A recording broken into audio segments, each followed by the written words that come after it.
Baylor, what is it like just getting to be back home again, especially after a tough road stretch? Yeah, it's always nice to be home. Obviously, no place like home, they say. And like you said, it was a tough road stretch. Had a couple close games. Thought we could have won. I'm looking forward to, getting this one at home tomorrow. What stands out about Providence to you? Just our physicality.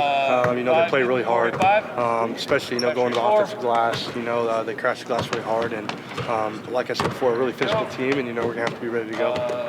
Some pretty tough road environments. How much you guys looking forward to turning the tables and really making this home crowd be an impact tomorrow? Yeah, like you said, tough environments the last couple of games, and now we're on the other end of it, and we're really looking forward to it.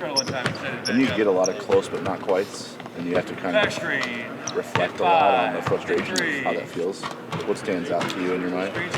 Well, it doesn't feel great, obviously, being so close and yet not, finishing the job.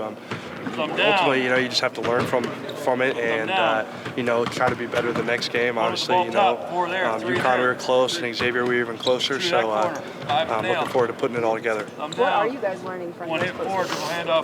Every possession matters, We have, probably 35 minutes that are great, and then there's 5 minutes throughout the game where, we kind of get away from, what we planned on doing, and, that's where the game's won and lost. So. How hard is it to focus when you... At the point when you realize that possession 45 matters as much as possession 65, it's not just the end of game, but it's the stuff that happens in the middle. Yeah, it's we talked about a lot the last couple of days, just being locked in for 40.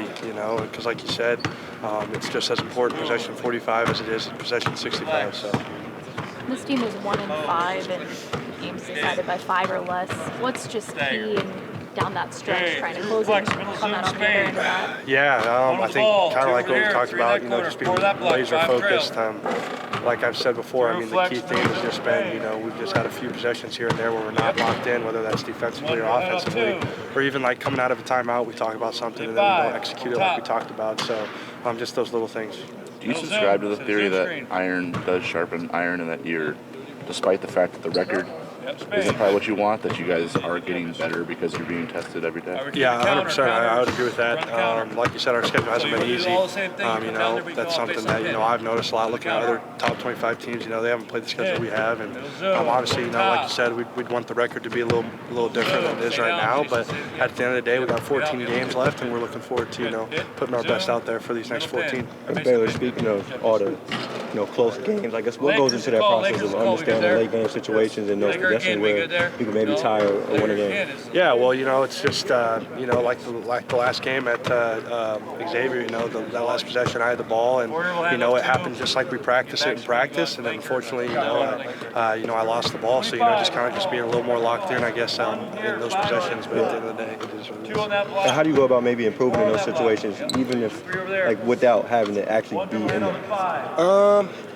You kind of just, it's the stuff you prepare for mentally, I think, before the game. I think, physically you can practice stuff as much, but I think if you're mentally just as locked in, I think the mental part of it is just as important, if not more important, than the physical.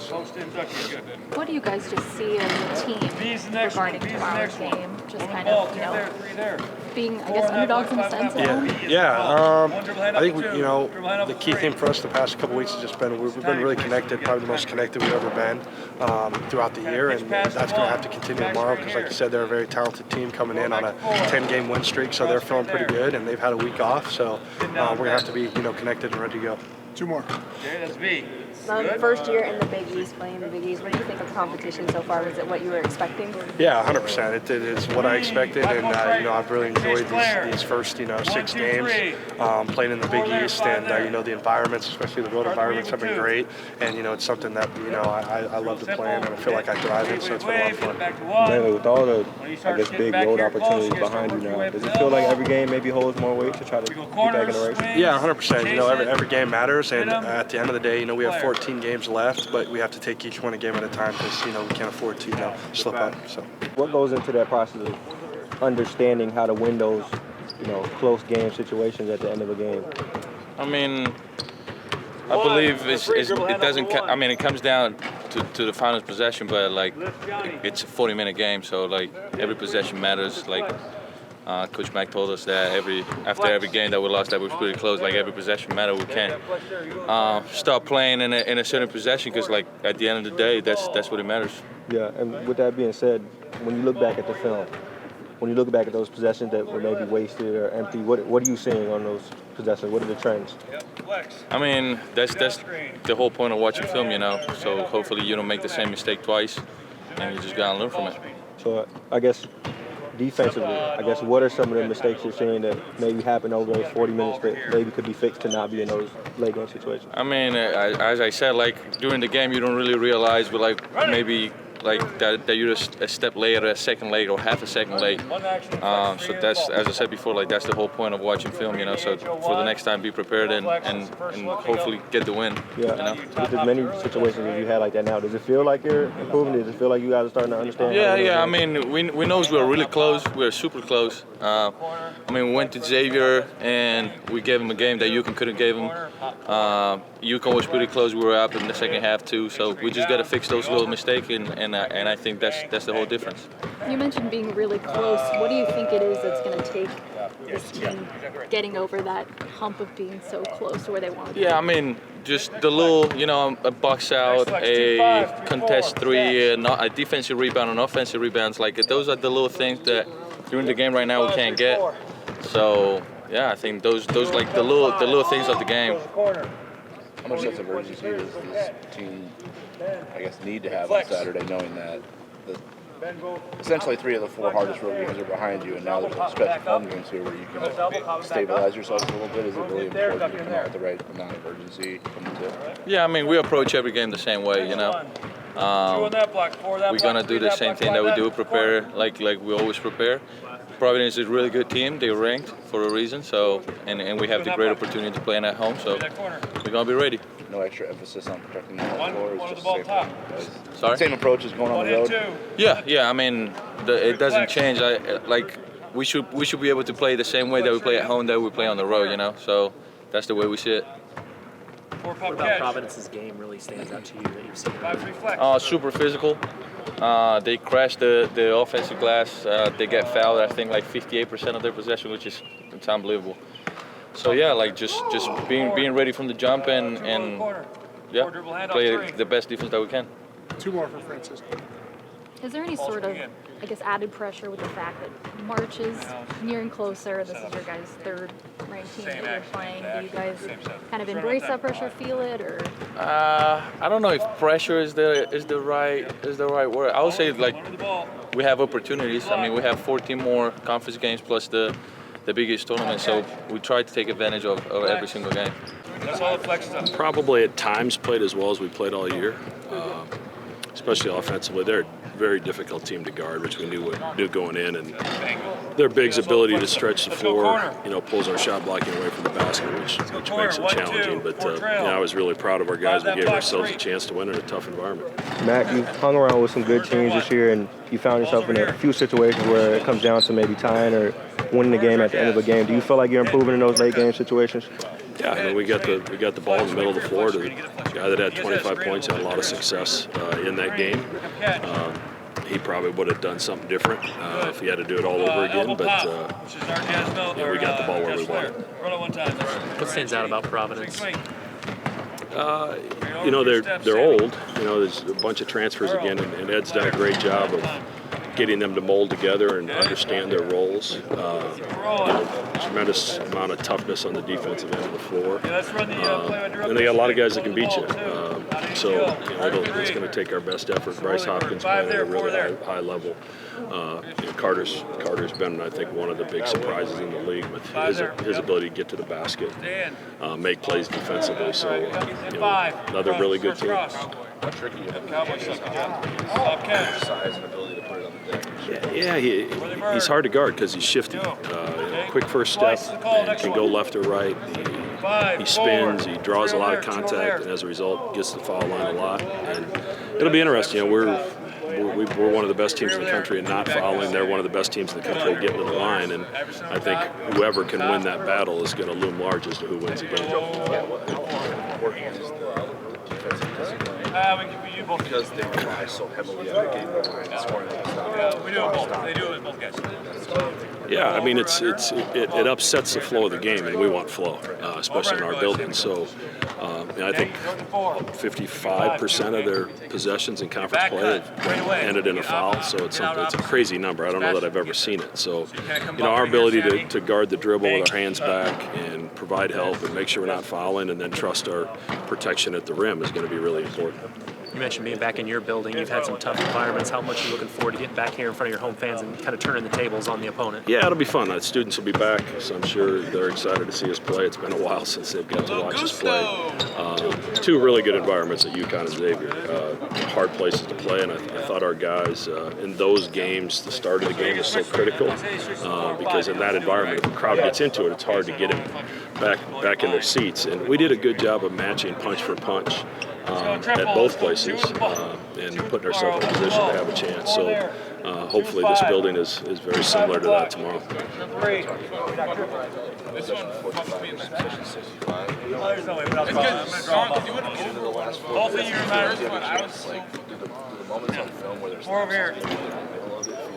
Yeah, I mean, they're just magnified more in a close game. And had Xavier lost the game by 1, they could go find 8 or 9 possessions they wish they could do over as well. And generally, in games like that, that's going to be the case. So, we're just trying to correct as many of those mistakes as we can because to win on the road in places like that against teams like that, the team that makes the fewest mistakes is usually going to win, and we've got to find a way to just clean up a few of those that are coming at inopportune times. How do you focus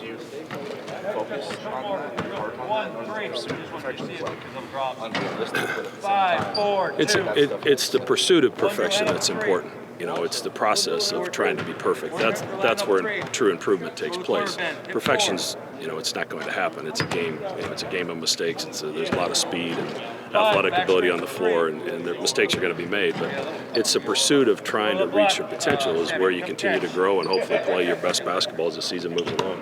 How do you improve in such a short time span and make those corrections? Yeah, I mean, I don't think there's a ton we have to improve on. It's every team's so different in the Big East. UConn smash mouth, throw it inside, very physical defensively, try to take a lot away from you. Xavier's doesn't play defense that way, and their offensive approach is totally different than UConn. And then Providence, they're going to change defenses a little more than both of those teams. We just can't let that paralyze us. We have to keep playing through that, keep moving through that, and make sure the ball continues to move. And then hopefully get this crowd into the game and keep them there. What are some things that you're still hoping to see your team kind of fine-tune? Yeah, still some consistency things. We're much better than we were in November and December in that regard.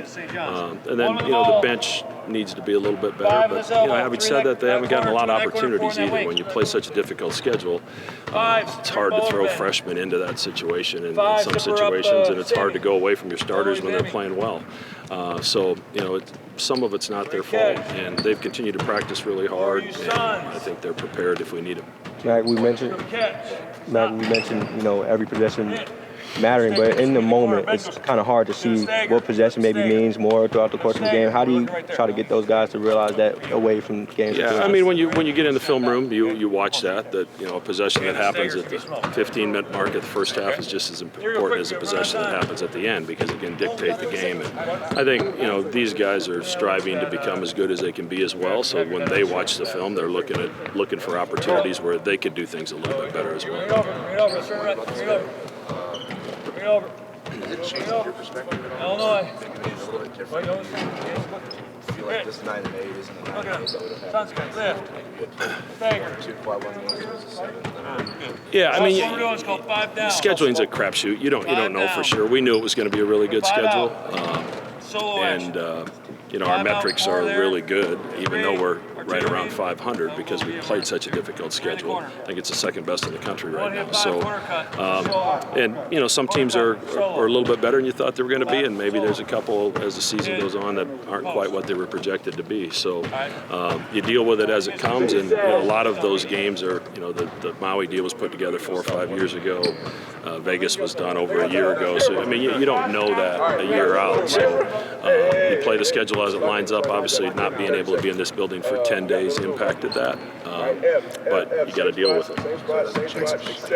No, I mean, I still think you play a schedule that fits your team. If you feel like you're going to have a good team, you better challenge it and give them an opportunity to play those games. And you know, if you win them, it does you a lot of good. If you lose them, it doesn't kill you. You're still alive. And then if you have a team that's developing, then you better schedule to that to make sure that you can grow and gain some confidence in November and December as you prepare for league play. So, you know, unfortunately, that's all changed now with the transfer portal and immediate eligibility. Like you used to kind of know who was coming back. Am I going to have a bunch of freshmen and sophomores? Am I going to have a senior laden team? And now you can have a senior laden team every year if you want.